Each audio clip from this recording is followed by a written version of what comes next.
Apakah lembaga perbankan konvensional lebih baik ditutup karena riba dosanya lebih besar dari perzinahan? Tentu saja.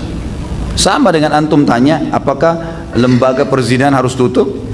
Sama. Apa bedanya riba sama zina? Hah? Dua-dua dosa besar kan? Nah iya. Cuma karena sekarang besar-besaran, banyak pegawai, banyak yang pakai jasanya, jadi akhirnya seakan-akan itu bukan kesalahan. Nggak bisa, riba-riba, haram-haram, nggak bisa diganti, kan gitu. Nggak bisa, harus berhenti, ganti. Nggak bisa enggak. Bagaimana hukumnya berzakat melalui perantara bank konvensional? Sama aja. Kenapa harus bank konvensional, saudara? Kenapa harus terlibat di situ?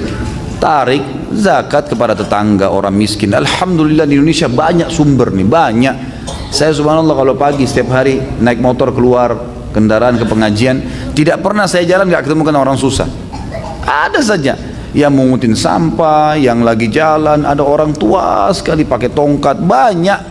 Bodoh kita kalau kita mau hitung mungkin banyak. Kalau antum mau bawa berapa juta pun habis tuh disedekahin. Kenapa harus melalui lembaga haram nih? Banyak sekali. Ya. Terkait zakat, bagaimana hukumnya Indonesia menerapkan pajak bukan zakat, dan bagaimana hukumnya jika negara punya hutang-hutang tidak sanggup membayarnya? Siapakah yang harus bertanggung jawab, pemerintah atau rakyat? Tentu saja idealnya adalah zakat, dan zakat itu sebenarnya kalau dimaksimalin akan sangat luar biasa efeknya. Cuman kita mungkin belum melihat ke arah situ ya. Semestinya zakat itulah yang dikumpulkan oleh pemerintah, kemudian zakat itu dikelola dari kaum muslimin. Itu akan lebih efektif dan bukan pajak, karena pajak tidak ada pintu celah, tidak ada celah syar'inya dibolehkan gitu kan. Maka sebaiknya memang yang dikelola adalah zakat itu sendiri. Kemudian tadi pertanyaannya apa lagi? Siapa yang bertanggung jawab utang-utang pemerintah yang telah membuat utang itu? Siapa yang utang itu? Pada saat dia sedang bertugas, ya dia tanggung jawab. Kan itu. Waktu dia menjabat jadi presiden, jadi menteri, jadi siapa, dia utang, ya dia tanggung jawab. Dia siapa suruh dia utang, gitu kan? Tidak mungkin, rakyat apa dosanya? Apa salahnya kita coba? Nggak ada salahnya rakyat. Kok bisa rakyat yang disalahin? Ya salah sendiri dia membuka pintu itu dia harus selesaikan. Dia harus bisa. Tidak dia minta maaf ke masyarakat. Saya sudah membuka begini, akhirnya orang semua harus bayar, ya itu konsekuensinya. Bagaimana cara bertobat dari mencuri harta zakat? Dengan mengembalikan, taubat kepada Allah SWT dan mengembalikan harta itu. Bagaimana hukumnya memutar harta zakat menjadi investasi di suatu instansi, lalu setelah itu zakat tersebut baru dibayarkan? Bagaimana hukumnya harta yang dihasilkan dari perputaran zakat? Apakah boleh dimanfaatkan? Yang saya tahu Allah alam, yang lepas dari syubhat yang boleh diputar adalah harta dari 1/8 dari zakat milik amil zakat.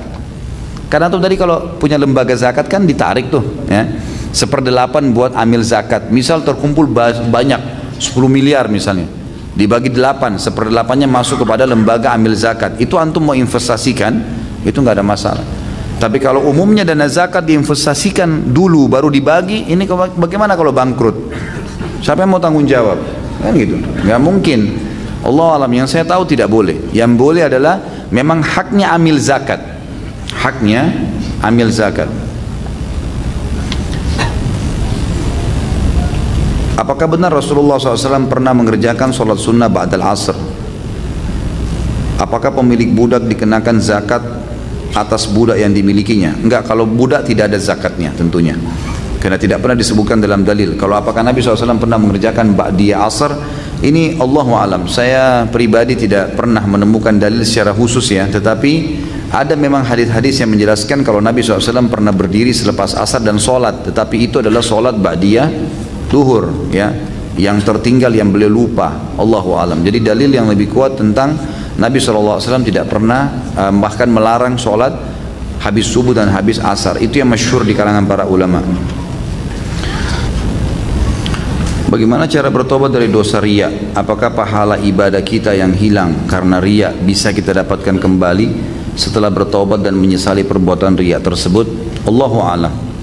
Kalau kita sudah riya dari awal, setahu saya itu perbuatan dosa besar. Apakah itu bisa kembali pahalanya? Allahu a'lam. Tapi ada ayat Al-Quran yang menyebutkan kalau seseorang itu bertaubat nasuha, maka Allah berfirman, a'udzubillahi minasyaitonir rajim, ulaika alladziina yubaddilullahu sayyi'atihim hasanat.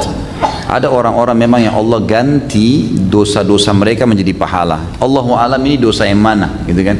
Tapi ini memang ada ayat Al-Quran yang menjelaskan itu. Cuman kalau ria atau kita khususkan ibadah tertentu, sholat yang pernah saya ria atau sedekah ini bisa nggak diganti jadi pahala kembali? Allahu alam. Umumnya sudah hancur kan gitu, sudah habis.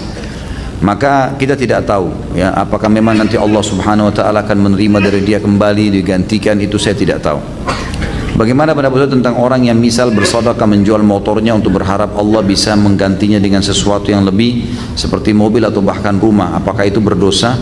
Apakah ini termasuk orang-orang yang dimaksudkan Allah dalam surah Hud ayat 15-16? Barang siapa yang menghendaki kehidupan dunia dan perhiasannya, niscaya kami berikan kepada mereka balasan pekerjaan mereka di dunia dan sempurna, dan mereka di dunia tidak akan dirugikan.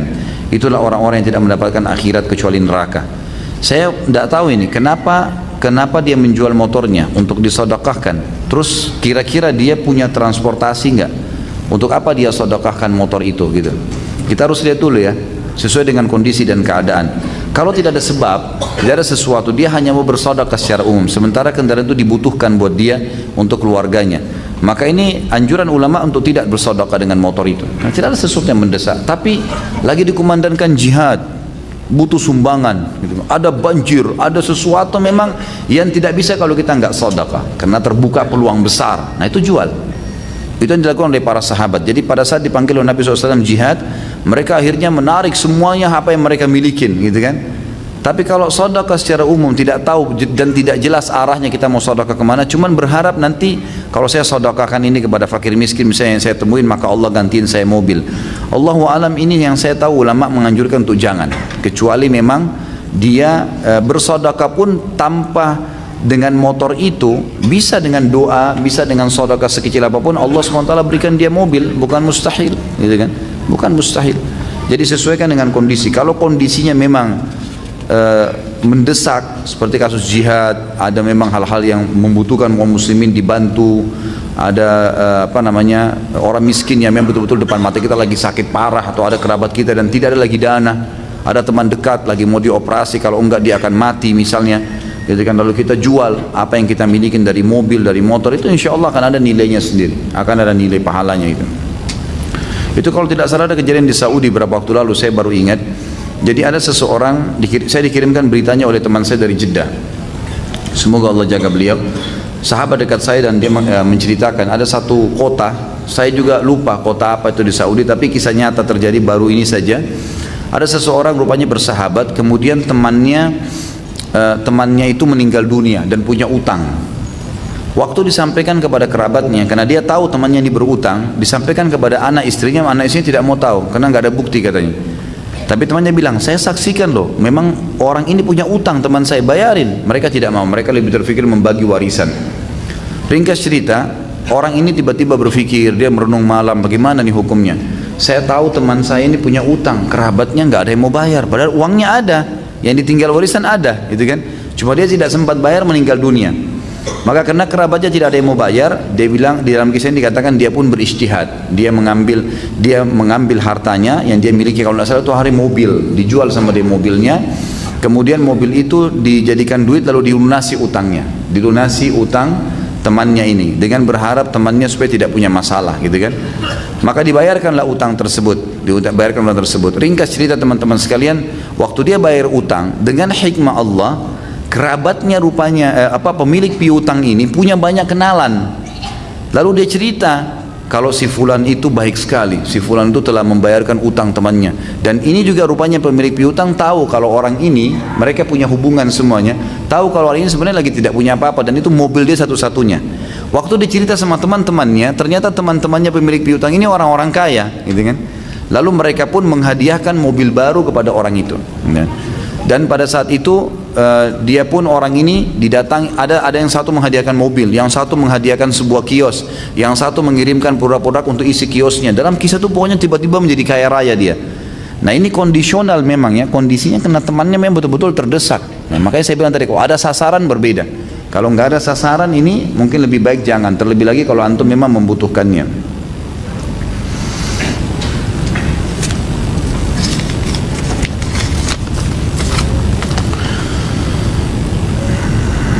Jika seseorang yang kehilangan barang misalnya uang, tapi dia bagaimana jika seorang yang kehilangan barang misalnya uang, tapi dia mengikhlaskan uang tersebut, kemudian ada yang menemukan uang itu. Jika orang yang menemukan uang tersebut menggunakannya, apakah Allah SWT tetap mengadab orang tersebut? Iya. Innamal a'malu binniyat. Saya kasih contoh gini. Para ulama fikih memberikan gambaran, kalau ada orang laki-laki fasik, buruk misalnya, maksiat kepada Allah, dia lihat satu perempuan lewat nih, dia niat menzinai perempuan itu, memerkosa perempuan itu, lalu disergaplah perempuan tersebut, lalu diperkosa sama dia. Ternyata setelah dia perkosa terlihat itu wajah istrinya. Misal yang dia perkosa tadi ternyata istrinya sendiri. Dosakah dia? Siapa yang punya jawaban? Dosa zina, padahal itu istrinya sendiri, karena tadi niatnya zina. Bayangin, paham hukumnya? Begitu memahaminya. Jadi dia niatnya bagaimana nih? Padahal itu istri sendiri loh, tapi sudah niat zina dari awal, maka tetap dosa zina. Allahu alam. Seperti itulah. Jadi sama orang ini ya, kalau saya kehilangan uang, saya ikhlasin. Orang yang mencuri uang itu tetap dapat dosa, walaupun saya ikhlaskan. Saya dapat pahala ikhlasnya, tapi dia tetap dapat hukuman karena curiannya. Pada pertemuan sebelumnya tentang menuduh wanita baik-baik berzina, bagaimana nasib Abdullah bin Abi Salul, si munafik, ketika Rasulullah SAW tahu bahwa dia yang menuduh Aisyah? Apakah dihukum rajam? Tidak tentunya, tapi dicambuk 80 jerah. Semua yang membuat fitnah, kedustaan, hukumnya dalam Islam dicambuk 80 jerah. Jadi Abdullah bin Abi Salul pun dicambuk 80 jerah. Semuanya yang terlibat pada saat itu, banyak yang terlibat ya. Mungkin ada waktu itu dicambuk puluhan orang yang kena dalam fitnah itu. Tapi saya tidak hafal semua namanya, tapi Abdullah bin Salul salah satunya dicambuk pada saat itu. Bagaimana ini karena satu kertas ya, jadi saya bacakan walaupun ada di luar tema. Bagaimana di zaman Rasulullah SAW ketika selesai azan maghrib dan isya, adakah waktu jeda untuk sholat sunnah sebelum iqamah atau langsung iqamah setelah azan? Setahu saya ada sholat sunnahnya, setahu saya. Bahkan sabda Nabi SAW jelaskan gitu, antara azan dan iqamah maghrib, kata Nabi SAW, maka seseorang sholatlah ya. Siapa yang mau 3 kali Nabi SAW ulang-ulangi.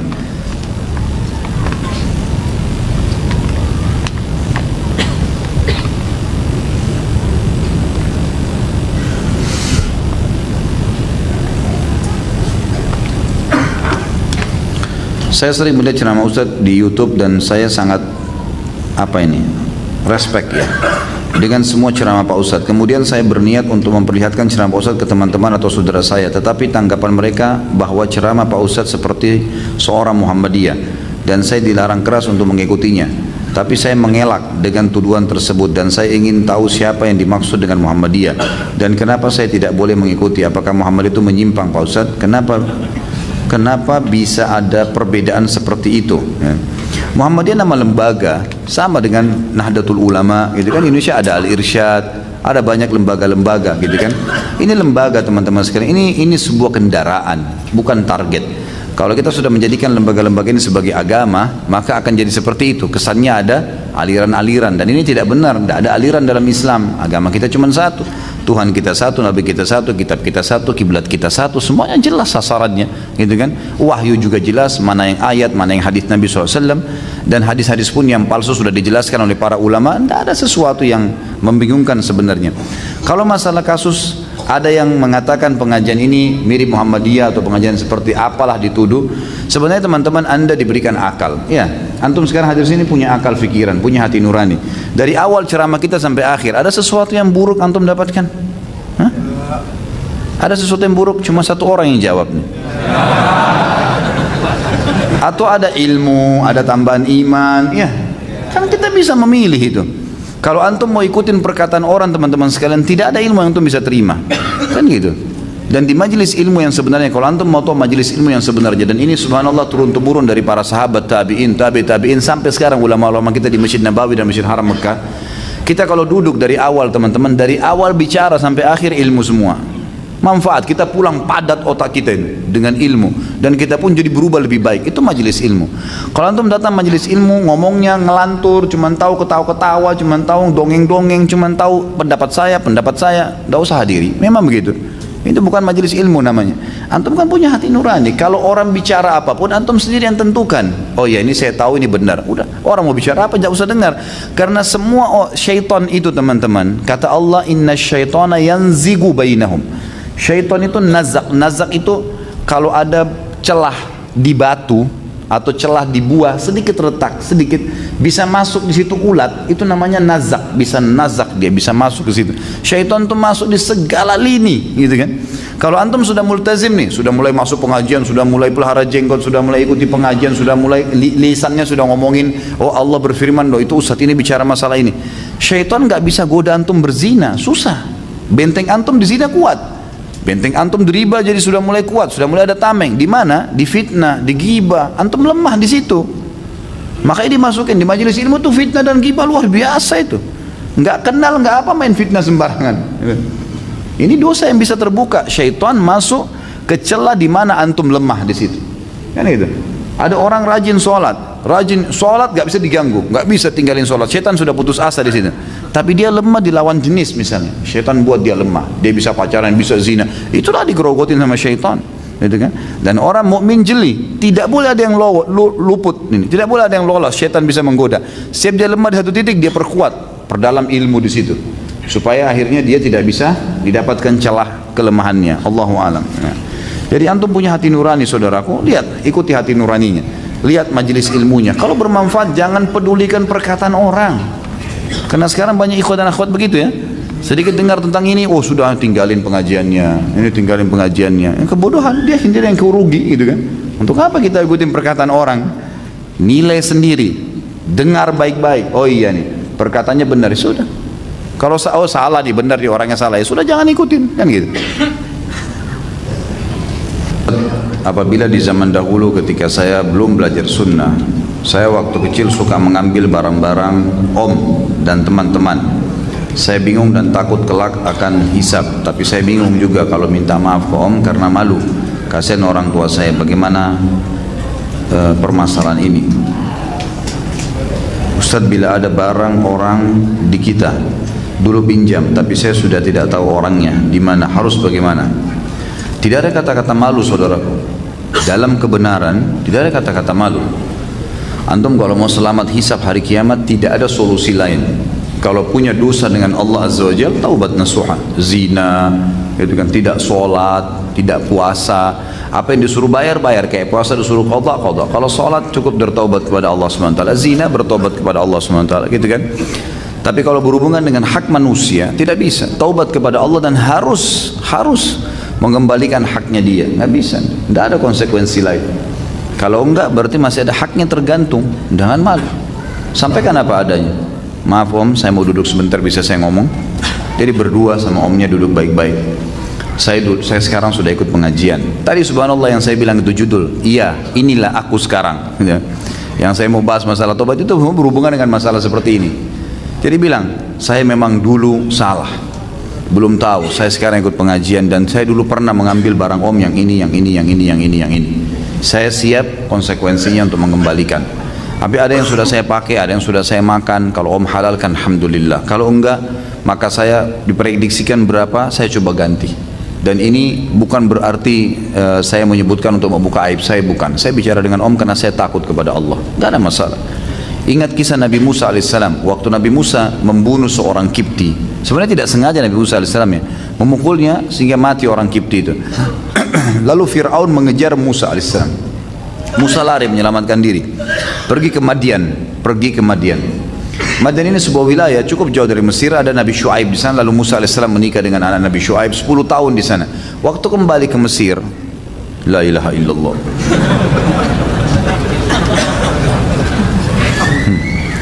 Baik.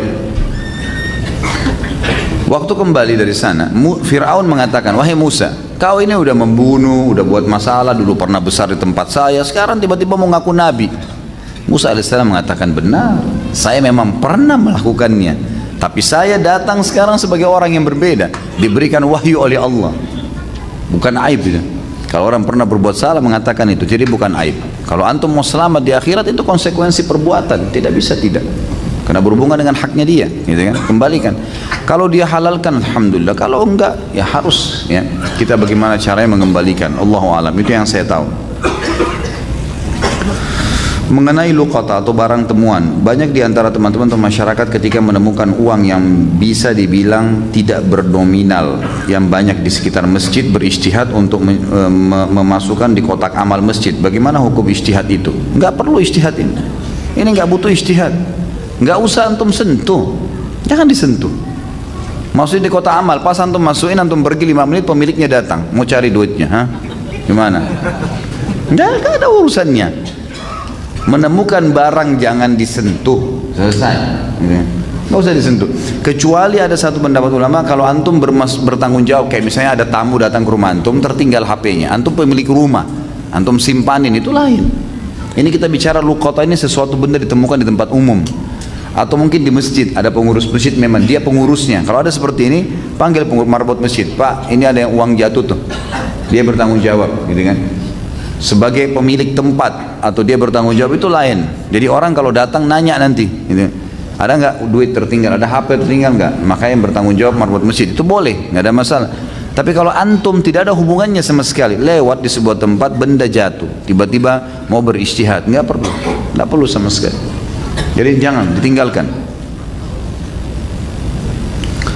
Bagaimana dengan meminta harta barang peninggalan almarhum ayah? Jika yang disimpan ayah kita yang disimpan oleh ibu, sedangkan saudara kandung kita tidak tahu, apa hukumnya? Haram. Untuk apa antum minta barang peninggalan? Kalau yang dimaksud adalah warisan hak antum, maka nggak masalah. Tapi warisan ini harus dibagi, karena orang kalau mati harus dijalankan segera, memandikan, mengurus jenazah dan menguburkannya. Itu yang pertama. Yang kedua, membayar utang-utangnya. Yang ketiga, menjalankan wasiatnya. Yang keempat, membagi warisannya. Nggak boleh nggak dibagi warisan, harus dibagi warisan. Kalau yang antum minta hak antum, silahkan, nggak masalah. Tapi kalau hak ayah memang yang mungkin sudah diberikan kepada ibu sebagai hadiah atau hibah, nggak boleh, nggak ada hak di situ. Atau memang itu harta warisan yang belum dibagi, masih utuh, lalu antum minta sebagai modal tanpa sepengetahuan saudara, ini nggak boleh, nggak sama sekali, nggak bisa.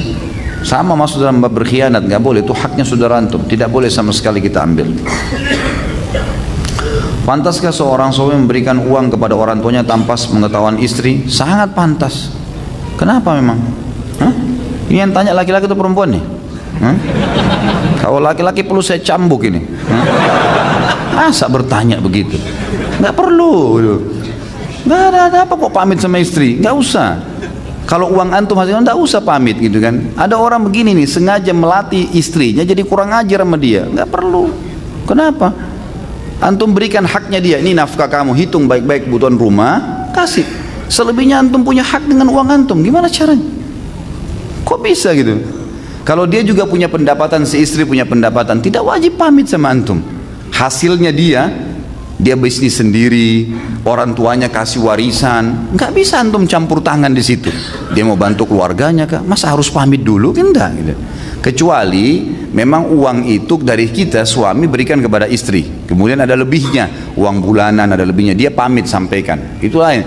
Atau modal kita berikan, atau mungkin istri antum yang punya modal dalam satu usaha, antum laporin, tidak ada masalah. Tapi kalau uang mau dikasih ke orang tua harus pamit, ini enggak. Orang tua itu kan wajib dibakti oleh suami, jelas nggak hukumnya? Jadi ini bukan masalah oh kok keras sekali sama istri, bukan masalah keras. Kita letakkan batu pada tempatnya, maka akan rapi bangunan tuh, gitu kan? Harusnya begitu. Tetap istri disayangi, dicintai, dilembuti, semua haknya didapatkan sama dia. Tapi jangan kita melampaui batas, gitu. Ada orang subhanallah beli pulsa minta sama istrinya, semua gaji dikasih istrinya, dia sendiri seperti orang merengek sama istrinya. Ini mana ar-rijalu qawwamuna 'alan nisa ini? Hah? Ini harus diperbaiki, nggak boleh, ya? Jelas ya? Pokoknya kalau dekat sama saya harus jadi jantan benar tuh. Nggak bisa setengah-setengah. Bolehkah amil zakat mengambil dana zakat untuk membiayai dirinya sendiri hingga tingkat doktor atau S3? Kenapa ini? Ini aneh-aneh juga nih. Kenapa harus mengambil gitu? Nggak boleh akhi. Amil zakat, dia kembali ke masalah dia ini instansi atau individu. Kita rincikan dulu. Kalau dia instansi, maka amil zakat secara global semua masuk di situ. pengelola yayasannya, pegawai-pegawainya masuk dalam total ambil zakat. Boleh dibagi, boleh diberikan gaji, boleh dibiayai, misalnya dipakai untuk biaya listriknya, biaya airnya, itu semua dibolehkan, tapi dari 1/8 harta. Kalau secara individu dia memang mengelola zakat keluarganya, zakat teman-temannya, dan dia memang orang tahu dia ambil zakat, memang dia yang kumpulin, kemudian diambil 1/8 hak dia, memang di situ, itu lain. Allahu alam, itu yang saya tahu. Tapi kalau dari zakat yang dikumpulin itu tidak boleh. Zakat yang dikumpulin tidak boleh dia gunakan. Ya, apalagi untuk tingkat sekolah seperti ini nggak masuk. Karena zakat itu digunakan untuk orang yang miskin, orang yang fakir, orang yang terlilit utang, gitu kan. Kalau antum untuk S3 ini untuk apa gitu? S3 itu sudah sangat tinggi gitu kan. Allahu alam, yang saya tahu tidak perlu. Bolehkah mengikuti undian berhadiah suatu produk apabila memang kita biasa menggunakan produk tersebut sehari-hari? Tidak dikhususkan membeli karena ingin mengikuti undian. Boleh, kalau memang seperti itu keadaannya ya. Antum belanja di sebuah toko, toko itu memiliki promo, kalau beli 100.000 dapat sabun, atau beli ini dapat ini gitu kan. Sementara memang antum butuh produk itu, memang dasarnya beli untuk beli produk itu, bukan kejar hadiahnya, itu boleh. Tapi kalau ngejar hadiah undian sehingga akhirnya produk itu numpuk, tidak diperlukan, atau mungkin sudah mau expire pun dipaksakan, ini tidak boleh, ini haram hukumnya. Apa yang harus kita lakukan atas harta yang kita miliki tapi tidak jelas halal atau haramnya? Hadiah, menang undian ya. Tentu lebih baik disedekahkan, Allahu alam, terutama untuk fasilitas umum ya. Ini yang saya ketahui pendapat ulama yang kurang lebih mayoritasnya di situ ya. Si fulan menjadi penanggung jawab penerima sedekah atau infak untuk Palestina. Awalnya dia berniat menyumbang 1 juta. Sudah terkumpul total 100 juta. Total sudah terhitung olehnya tapi belum disampaikan ke jamaah totalnya dan belum dikirim. Sesaat akan diumumkan dan dikirim. Si fulan tadi mendapati keperluan mendadak dan mengambil atau mengurangi infaknya 500.000. Dia ambil lalu diumumkan bahwa terkumpul 99.500.000 dan jumlah itu dikirim ke Palestina. Bagaimana hukum terhadap si fulan? Haram, haram, nggak boleh. Kembalikan tuh 500.000. Nggak ada hak antum di situ. Ini bukan zakat, ini bantuan untuk Palestina, saudaraku. Gimana caranya antum mau kasih orang susah di sana, antum masih ambil 500.000? Kerja ya akhi, jual nasi uduk, angkat batu, apa saja. Kenapa harus ambil dari sumbangan itu? Terlebih lagi antum tadlis nih. Tadlis itu membalik fakta, gitu kan? Sudah jelas 100.000 yang masuk, antum tidak iklanin 100.000, 99.500.000. Jadi memang itu kelihatan diambil. Nggak boleh. Ini namanya tadlis ya, penipuan. Nggak boleh. Kalau antum iklanin ini 100.000, 100 juta terkumpul, saya akan kirim 99.500.000 untuk saya gunakan transportasi saya. Itu lain. Orang yang nyumbang tahu, dengar, lain. Tidak ada tadlis, tidak ada penipuan. Mereka ridho, silahkan, nggak masalah. Tapi kalau enggak, saudaraku, jangan, bahaya sekali ini. Jangan antum masuk ke pintu itu ya. Karena ini sumbangan untuk saudara kita yang lagi susah, yang lagi menderita, terus antum sempat mengambil di situ, tuh nggak bisa. Ini terbuka pintu, semua sumbangan akan habis tuh, nggak bakal sampai ke orang gitu. Dan ini ada tadlis teman, ya, harus ditinggalkan, tidak boleh, dibayar kembali, serahkan ke Palestina. Ustaz, saat ini saya bekerja di tempat yang menjual alkohol. Pertanyaannya, apakah ibadah saya, sholat saya, puasa, sedekah saya tidak diterima di sisi Allah SWT?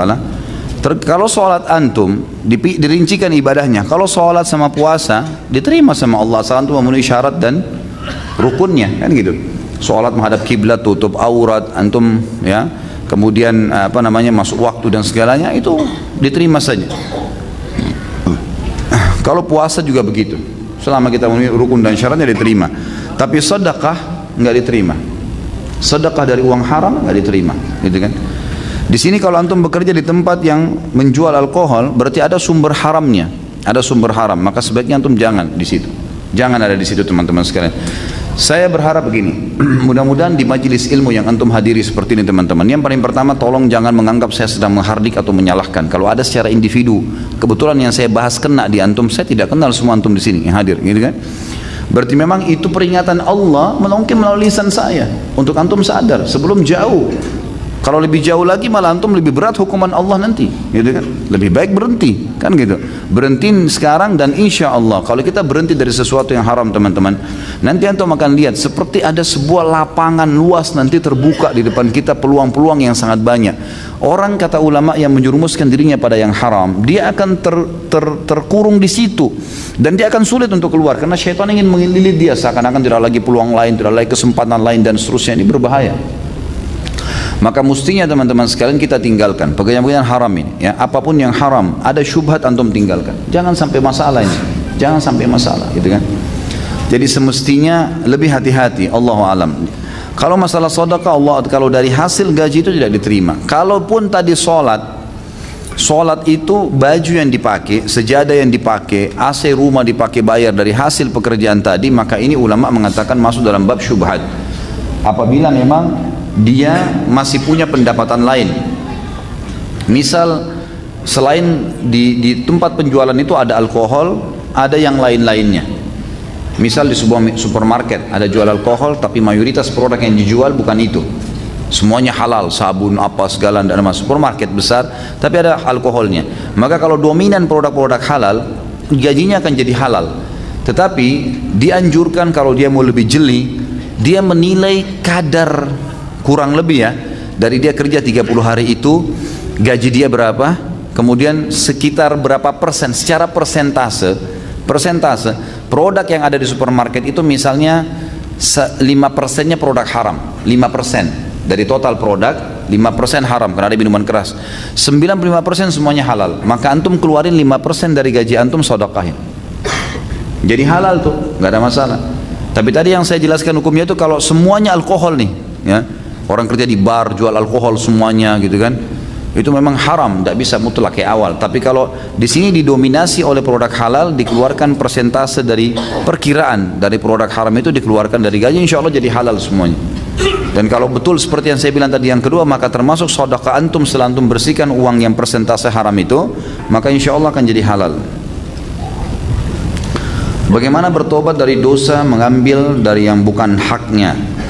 Tentu saja kembalikan hak itu, tobat kepada Allah, kembalikan hak. Saya sudah jelaskan tadi, apapun produk orang lain, materi, semua dikembalikan. Bahkan kalau ada nama baiknya orang yang kita pernah rusak, perbaiki nama baik itu. Jika kita masih banyak dosa besar, terus kita berjihad lalu meninggal, apakah terhitung mati syahid? Mati syahid tentunya, ya. Kalau orang masih ada dosa besar, pernah berzina, pernah riba, kalau berhubungan dengan dosa kepada Allah Azza wa Jal, dia berjihad semua diampuni dosanya. Tapi kalau berhubungan dengan hak manusia, tidak. Jadi misalnya kita masih punya utang, maka nggak diampuni sama Allah utang itu sampai dibayar. Kalau bergantung haknya manusia, gitu kan. Pernah menggibah, itu kan syaratnya harus minta maaf. Maka dosa-dosa yang lain insya Allah dibersihkan oleh Allah SWT dan diterima mati syahidnya. Tapi khusus orang yang berkhianat harta rampasan perang, ini tidak diterima syahadanya. Tadi sebagaimana dalil menjelaskan masalah itu. Bolehkah kita tamak terhadap harta halal? Boleh sekali, nggak ada masalah. Sudah kaya, punya miliaran, masih mau lebih kaya, buka usaha, tidak ada masalah. Tamak terhadap rahmat Allah itu perintah agama. Bolehkah saya sudah sehat minta tambah sehat? Bolehkah saya pintar minta tambah pintar? Boleh, nggak ada masalah, nggak ada masalah. Saya nggak bilang loh Pak ya, katanya boleh minta tambah istri. Udah mulai panas rupanya ini. Bagaimana hukumnya jika kita memberi zakat atau sedekah ke panti asuhan yang pengelolanya adalah yayasan yang non muslim, walaupun anaknya ada juga yang Islam? Jangan, tidak usah kasih sedekah non muslim gitu. Yayasan begini jangan, banyak yayasan Islam, masya Allah antri gitu. Kenapa nggak kasih non muslim? Kalau kita memberi sedekah secara individual kepada non muslim, ada tetangga non muslim miskin, kita kasih bantuan, boleh, nggak ada masalah. Boleh kita berikan sedekah kepada mereka. Nabi SAW pernah memberikan kambing kepada orang musyrik yang tinggal di belakang Gunung Uhud, akhirnya masuk Islam kan gitu. Jadi boleh memberikan sedekah kepada non muslim. Tapi kalau lembaga pengelolaan itu nggak boleh. Walaupun ada anak yatimnya orang muslim, kenapa kita nggak kasih langsung saja? Banyak kan orang-orang muslim, apalagi di Indonesia alhamdulillah mayoritas muslim. Bagaimana jika tidak ikhlas dalam berzakat? Apakah tetap harus zakat atau tidak? Kenapa tidak ikhlas nih? Siapa yang kasih antum nafas, siapa yang kasih antum mata, yang kasih antum telinga, yang kasih antum ilmu, otak bisa belajar, terus kemudian Allah minta 2,5%, itu pun 1 tahun plus kalau mencapai 85 gram emas, terus tidak ikhlas. La ilaha illallah. Harus ikhlas saudara, tetap keluar zakat, yang gitu. Nggak bisa kalau antum tidak ikhlas berarti tidak diterima itu. Kata Nabi SAW, Inna Allah dalam hadis Abu Daud hadis sahih, Inna Allah la yaqbalu min amalin illa ma kana khalisan liwajhi. Allah tidak akan terima sebuah amal soleh kecuali yang ikhlas karenanya, gitu kan? Kalau antum tidak ikhlas berarti tidak diterima. Tapi pertanyaan selanjutnya, apakah saya harus keluarkan zakat? Tetap harus keluar. Ikhlas nggak ikhlas? Kalau tidak berarti jadi utang tuh. Karena zakat adalah rukun Islam, gitu kan? Nggak bisa. Di sini saya hanya sharing saja Ustaz untuk jamaah yang masih bekerja di institusi ribawi atau haram lainnya, tidak perlu takut untuk resign demi Allah, karena saya membuktikan sendiri keluar dari bank dan resign dari perusahaan non Islami. Sekarang saya punya usaha sendiri dan mendapatkan hasil dan waktu yang lebih berkah. Jazakallah khair, berbagi. Ini sudah ada kesaksian nih, gitu kan? Sebenarnya tanpa penyampaian akh ini juga, jazakallah khair, tentu saja sudah jelas harus kita sebagai orang muslim yakin terhadap janji Allah Subhanahu wa taala.